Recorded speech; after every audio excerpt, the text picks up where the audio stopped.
name is Donna Frenny, and I'm the president of North End Waterfront Neighborhood Council. I'd like to welcome you all here tonight. It's great to see you all. With us, we have Matt Conti over here. Matt, you want to wait? Matt is with NorthEndWaterfront.com, and he will be filming this meeting. We also have someone here from Channel 4 News. Channel 4 News that will be filming the meeting tonight. Does anybody have a problem with that? Any issue with that? If you do, and if you care to speak and you do not want to be filmed, just let us know. Just raise your hand and say, I'd like to speak and I want to be filmed, and we'll ask you to shut the cameras off. But if not, the cameras will be rolling for both Channel 4 News and NorthEndWaterfront.com. Again, I asked, does anybody have an issue with that? Okay, we'll move right along. Usually the next item of the agenda is a report from Nicole Leo from Neighborhood Services. I saw her earlier tonight. She wasn't feeling that well, so I don't know if she's going to make it at some point. So we're going to skip over that and go right to the report from local elected officials. And Stephen, do you have anything? Yeah, sure. I represent City Councilor Sal Martina, and I had a few announcements. First of which, I'm going to piggyback a couple things. I know Ryan's not here for the resident parking and traffic committee, which I help him out with. So on Wednesday, just to keep everyone, Boston Transportation Department will be in the neighborhood. We're going to do a walkthrough, and we're going to exempt resident. So if you're a resident, if you have a resident sticker, you will be exempt from the 2-hour parking limit. Not starting Wednesday, but we're going to do a walkthrough. We're not going to make every 2-hour parking spot residential exempt, but we're going to try to create as many more parking opportunities for residential parkers as possible. So we're going to do a walkthrough. We'll see how many blocks or how many streets have the 2-hour parking limit, and what we're going to do is we're going to compile a list, and then we will determine which streets or which blocks or which whatever you want to call it. We're basically going to reduce the amount of 2-hour parking. So it's not going to be all 2-hour parking. We're going to do some. So Hanover Street, the 2-hour parking limit for the business district will probably remain, but there are some streets where there's a 2-hour parking limit, and you'll be exempt with a resident sticker. So we're going to do that on Wednesday with BTD, and we're going to walk around about noon time. So probably going to have to give us a couple weeks moving forward from Wednesday, because we're going to have to create the stickers, and then BTD will have to come out and put the stickers on the signs. So if you have a resident sticker, hopefully about a month or so, maybe not even, you will be able to park in a 2-hour parking spot without getting a $25 over posted ticket. All right. Second thing I wanted to address was the public safety meeting from Monday night. If anyone's interested, we discussed it briefly on last Thursday. Excuse me. We're going to try to create a neighborhood crime watch, which would be similar to the one we do in Chinatown. You know, wear the green vest, North End neighborhood crime watch, and we're going to try to put something together where we work in conjunction with the Boston Police Department. At least take a shot and see if we can get enough volunteers to do that. And if you haven't gotten the notice, if you don't check out the internet, Matt always is up to date on his NorthEndWaterfront.com. But Thursday, Friday, and Saturday, the Boston Police Department has added 2 additional officers from 12 a.m. to 4 a.m. So if you're out and about on Hanover Street at 12 a.m., you're going to probably notice a little more police presence. They added 2 additional officers from 12 to 4, and that started last Friday night. And I can tell you that I noticed that there was more police visibility there. There was 2 cops walking both sides of the street. I wasn't out at 4 a.m., but I was on my way home at 12, so I saw that there were 2 additional officers. And also in conjunction with the public safety meeting, we have a problem property task force up at City Hall that Councilor Martina and Councilor Mike Ross coordinate, and we meet every month, and the sole goal of this group is to identify problem properties, whether they're loud parties, whether they have illegal roof decks, whether they have tenants that act up, whatever it is, whether they leave their trash out, whatever. If there's a property or a building in your neighborhood or on your block or anywhere in the North End that you think is not abiding by the rules, whether that's, you know, loud parties, trash, all that stuff, you can call our office, 635-3200, and you just give me the address. And what we do is we cross-reference our list with Councilor Ross's list and the Boston Police Department's list, and we try to identify properties that are chronic. And we send them a letter from City Hall. We have problem property stationery.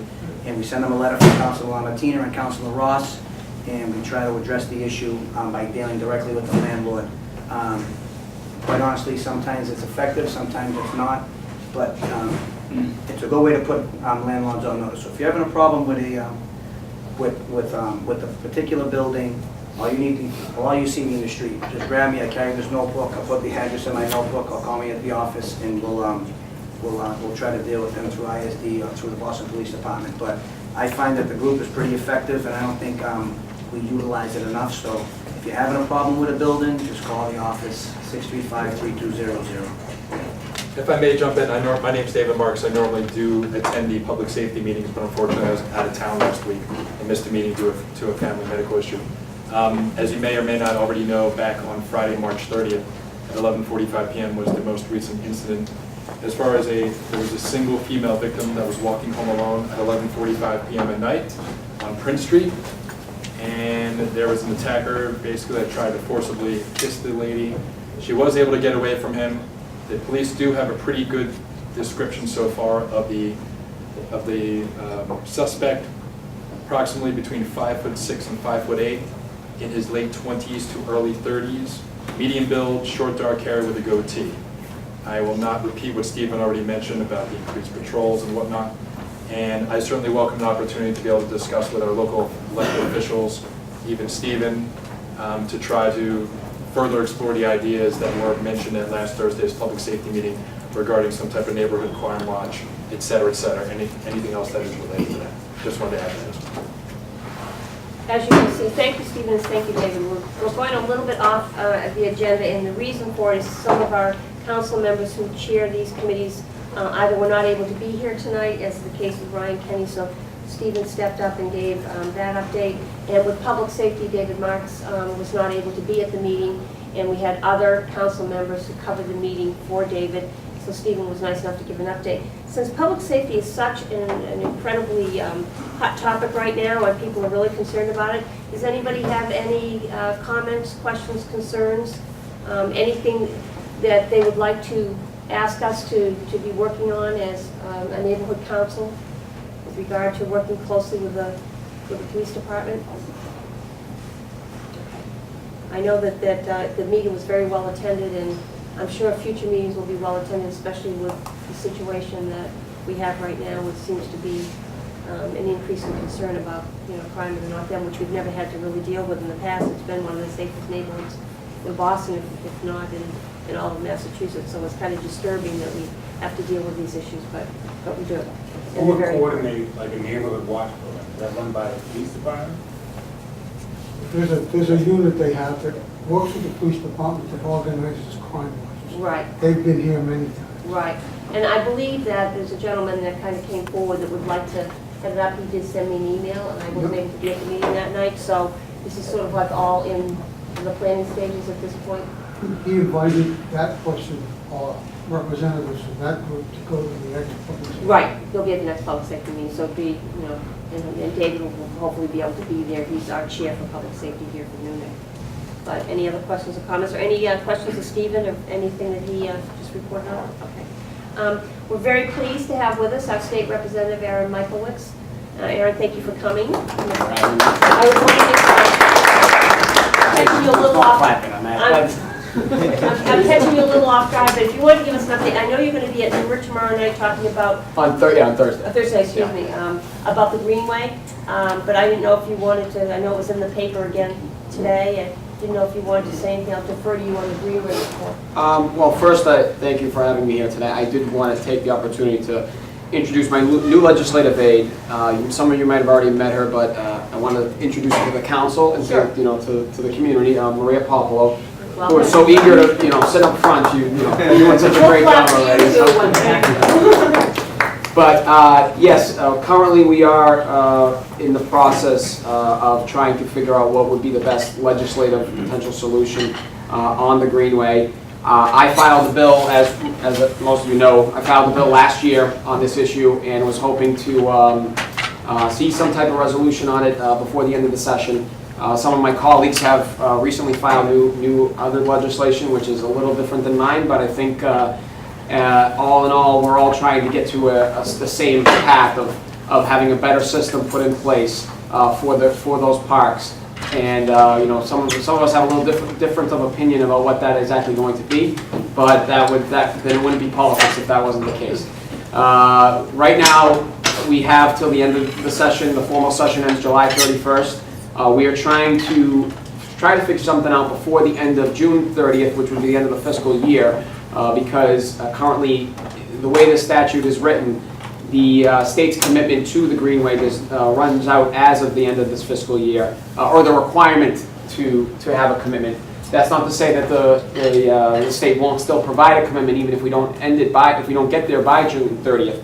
But at the moment, we would like to try to have something solved by then, and something more, concrete and more substantial.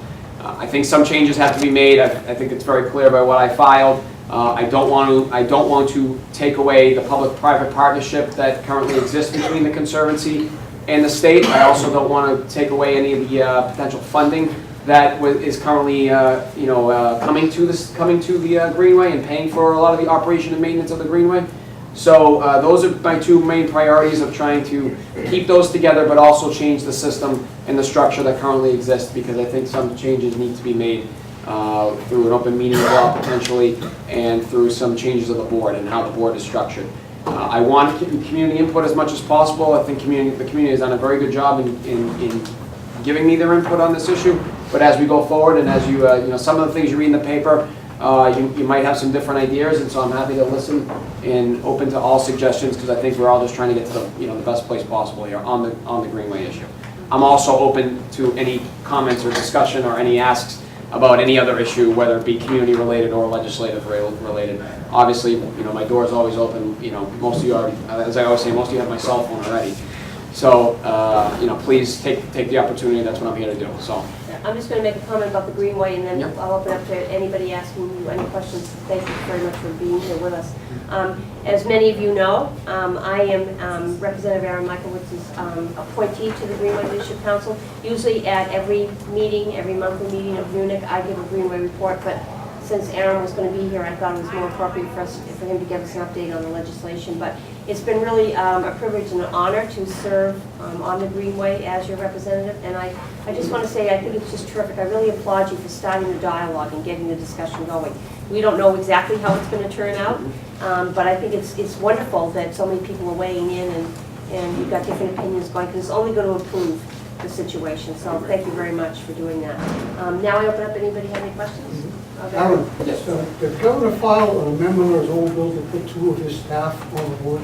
In the governor's bill, in the governor's transportation bill that he filed about a little under 2 weeks ago, he had a portion of it that did want to put 2 ex officio members that are, meaning the Secretary of Transportation and the Secretary of UEA. He wanted to put them on the board, and he also said in his cover letter, but not in the legislation itself, that he also wanted to see the Conservancy comply by the open meeting laws and the public record law as well.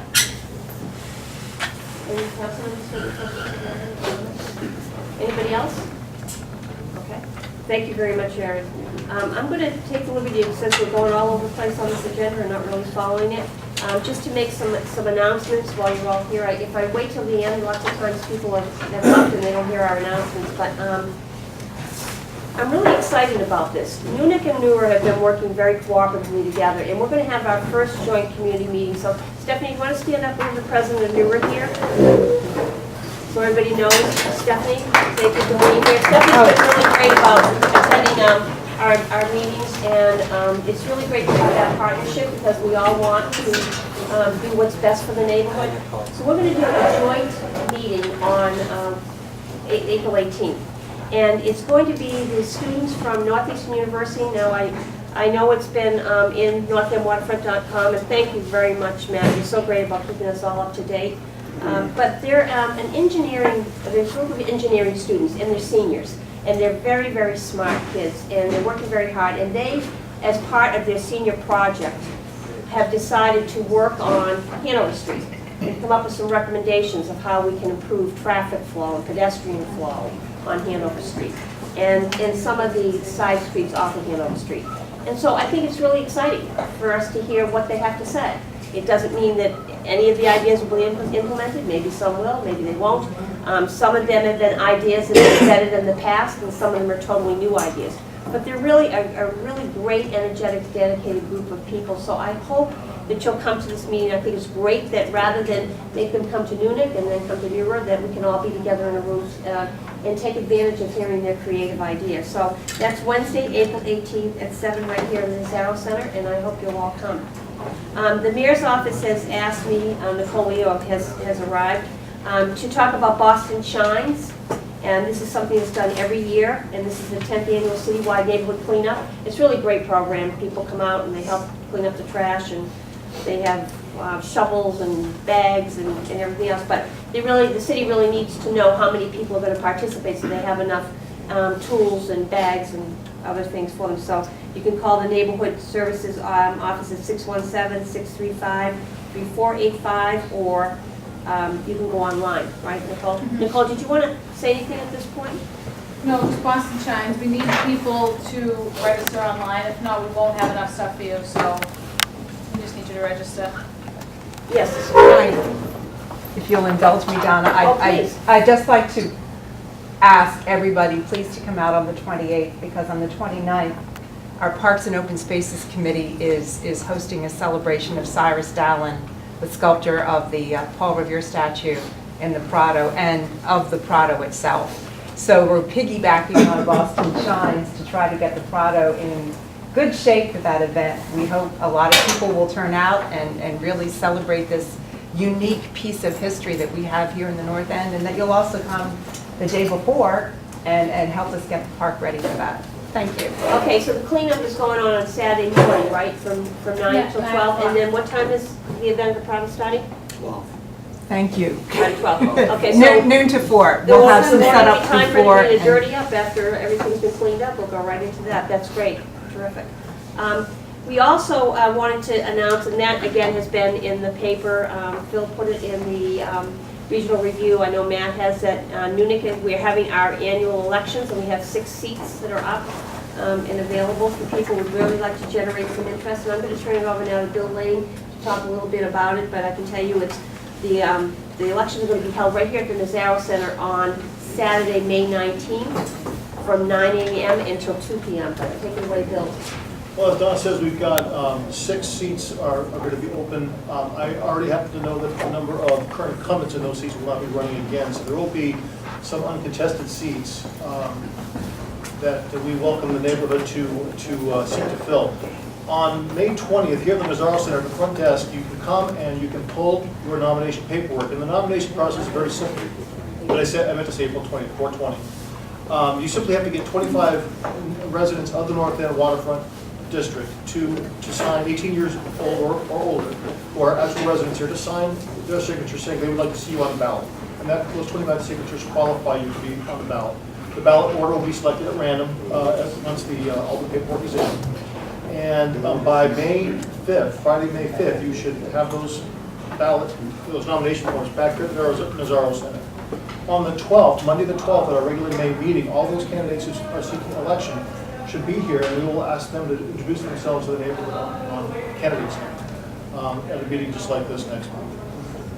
We really seek new people on the council. We mean that very sincerely. We don't seek to become a council of incumbents, continue on and on. We want to freshen the council, and I think we all feel that way. And we welcome the new ideas and the new participation, the new energy on the council. So please, on April 20th, yourselves, your friends, your neighbors who are interested in leading the neighborhood, please ask them to pick up nomination paperwork, have it back by May 5th, and then be ready for candidates night on the 12th of May, and then be here for the election on the 19th, Saturday the 19th. We'll have coffee and donuts, although we don't promise much else. But please come out.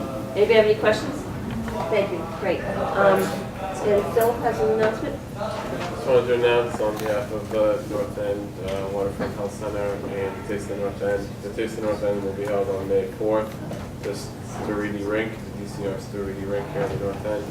Tickets are on sale already at tasteofthenorthend.org. They're going up in price after the 20th of April, so What was it? I think the price now is $79 and it goes up to $99 after the 20th. Nicole, did you want to say anything of your neighborhood services report, or was Boston Shine? No, just Boston Okay. Shines. Okay, thanks for being here.